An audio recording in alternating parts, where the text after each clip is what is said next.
The house is burning. Only 2 of us made it out. There were 6 at the start of the evening. 7, I suppose. That was the entire problem. I don't know when the 7th arrived. Dina and Angelo showed up first, while I was still putting out snacks. It must not have been there before then. I recall them being the first. It can't hide in nothing. Kay showed up next. I know she was alone, because I've been trying to figure out the right time to ask her out. If she'd brought someone, I definitely would have noticed. When Christophe and Marina got here, Angelo called out, "It's about time you 2 made it." He specified 2, I remember that. That's 5 arrivals, and of course, I was there all along. Maybe the door was opened at some other point. It might not matter now that it's all over. I feel like it does, though. I need to understand what happened. I owe it to my friends. We were playing cards when we noticed. It was a 6-handed game, and Angelo was dealing piles in front of each player. 1, 2, 3, 4, 5, 6, and the 7th to himself. "You've got too many piles," Dina said. Angelo looked at the table in confusion. There were cards in front of each of us. There were 7 separate stacks. "Weird. I don't know what happened there," he said, gathering up the cards. He dealt them out again. 1, 2, 3, 4, 5, 6. 1 to each person, but he had not yet put a card out in front of him. With a nervous chuckle, Angelo said, "Okay, what am I doing wrong? 6 of us, yes?" We all agreed. There were clearly 6. "Everyone put your hand on the card," he said. All 6 cards were covered. Angelo still did not have one. "All right, one more try," said Angelo. "While you're sorting this out, I'm going to the bathroom," said Kay, standing up. She left the room. Angelo dealt the cards. 1, 2, 3, 4, and a 5th to himself. "Kay, how many people are you?" he shouted. "Very funny," she called back. We heard the bathroom door close.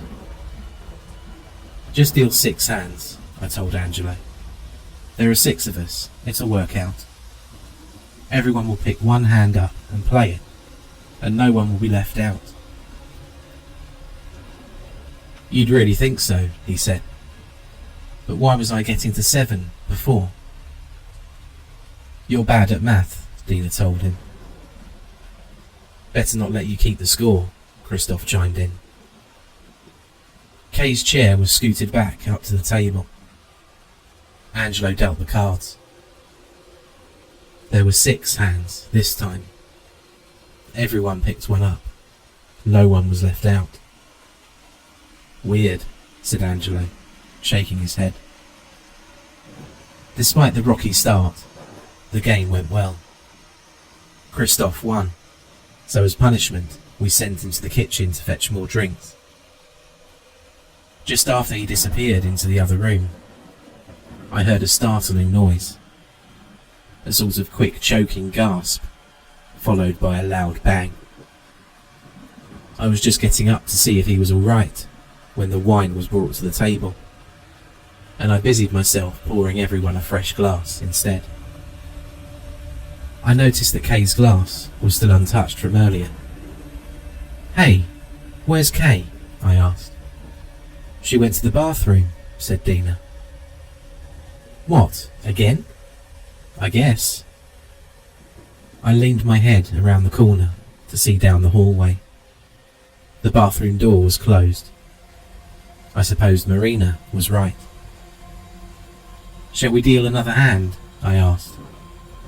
As soon as Christoph gets back, said Marina. I looked around. Christoph wasn't here. Where did he go? The kitchen, said Marina. The wine didn't bring itself in here, I pointed out. And all 5 of the new glasses have been moved. Marina gasped. Are you suggesting that someone is drinking Christoph's wine? We all laughed. I did wonder where Christoph was, though. And Kay, for that matter. She'd been in the bathroom for a very long time. She couldn't have been, though. We'd played the game 6-handed. She must have been here. Maybe she just wasn't drinking. Quick round of spades while we're waiting for those 2 to get back? Asked Angelo, dealing out the cards. You've dealt 5 hands, Dina pointed out. Angelo slammed the cards down on the table. Okay, something's going on here. Everyone, hold hands. We all looked at him quizzically, but he was serious. We reached out and took each other's hands, forming a circle around the table. Now, in order, everyone say the name of the person to your left. My name was said. I looked left and said, Marina. Dina. Angelo. And I'm next to Scott, Angelo said, nodding at me. Wait, I objected. My name was already said. Let's go to the right then, he said. Angelo's name was said. He followed it with Dina. Marina. Scott. And Angelo, I said. No, I was named first, he said. We looked at each other. I could feel his hand in mine. I could see him next to me. Look at the table, Angelo said. Why is there an extra glass of wine in between us? Let's take a photo, said Marina. Then we can see everyone at once. She put her phone on the table. We all backed up, put our arms around each other and smiled. The photo snapped. We gathered back around the table to look. It's you, me, you and you, said Marina, pointing. 4 of us. No one else.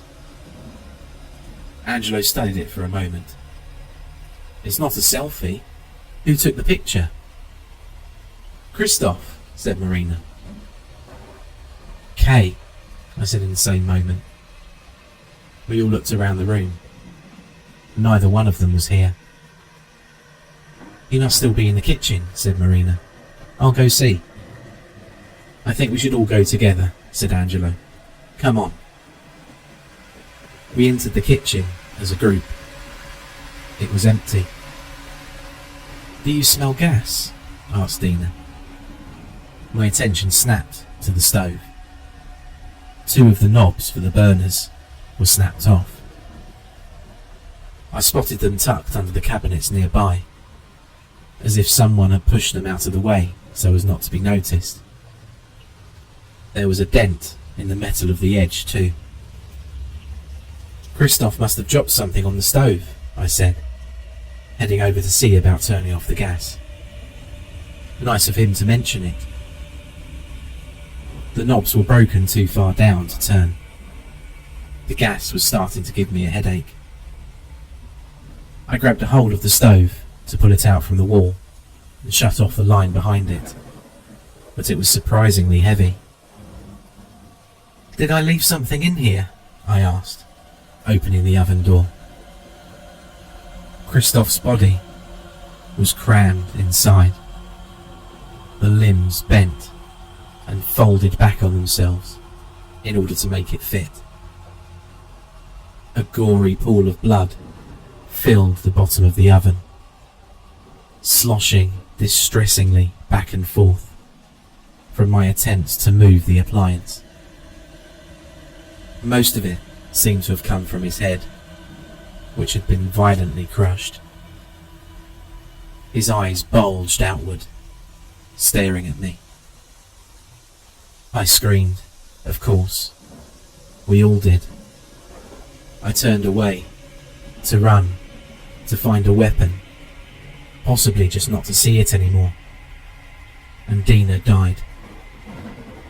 Her throat was ripped open. It wasn't when I turned back, and then it was. Nothing did it. It just happened. Her hands flew up to clasp her ruined neck, but it was far too late to hold anything in. She collapsed to her knees. Her hair was held back as she died, keeping her upright and facing forward so we could all see the panic and despair. We were all frozen for a second. Angelo moved first, diving for her. But by the time he wrapped his arms around her, she was slumping forward, already gone. He screamed, a raw caterwaul of rage and pain. After a moment, he focused it into words. "Where is it? What did this?" I grabbed a knife and put my back into a corner, looking around frantically. Marina was gone. I hoped that she had run. I didn't like that I didn't know. "It's been here all night," Angelo hissed. "Among us, playing with us. Where's Kay? Where has she been all night?" The bathroom, I thought. But I pictured Christoph's broken body in the oven, and I knew that I didn't want to open the door to check. Angelo continued his rant, his voice cracking in his fury. "We can't see it. We can't know about it. You and I thought we were holding hands when it was between us. This is all a game to it. We don't know how to play. We can't even see the board." "We've got to get out, Angelo," I said. "It's not safe to be in here. Even without whatever's happening. The stove's still leaking gas." "It is," he said, and his voice was suddenly eerily calm. "Everywhere. And you know, that's an awfully good way to deal with something you can't see." "What are you doing, Angelo?" He fumbled in his pocket and pulled out a lighter. "The back door's right there, Scott. Run, and close it behind you. Don't stop running when you're outside." "Angelo!" "I'm sorry about your house, Scott. Run." I took a step towards him, and he pulled the lighter in toward his body. "Go. If you don't go now, I'll do it while you're still in here. I probably ought to anyway. It's a better way to be sure." He flicked the lighter.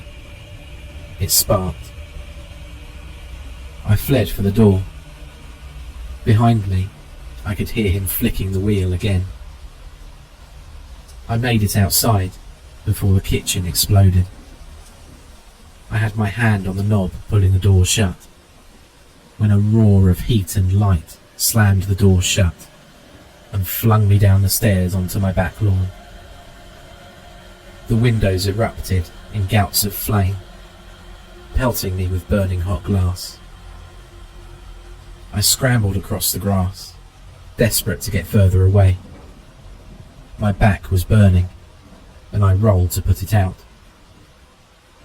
The house is clearly a loss, but I called the fire department anyway. I didn't know what else to do. I don't know what I'll tell the police when they find the bodies inside. I don't even know how many they'll find. If Angelo got it, whatever it was, then there'll be at least 4 bodies. Him, Dina, Christoph, and the other. Probably 5, assuming it got K early on. Maybe 6, if Marina didn't make it out. One of them must have, though. I'm not alone out here. My hand is held tightly as I watch the house burn.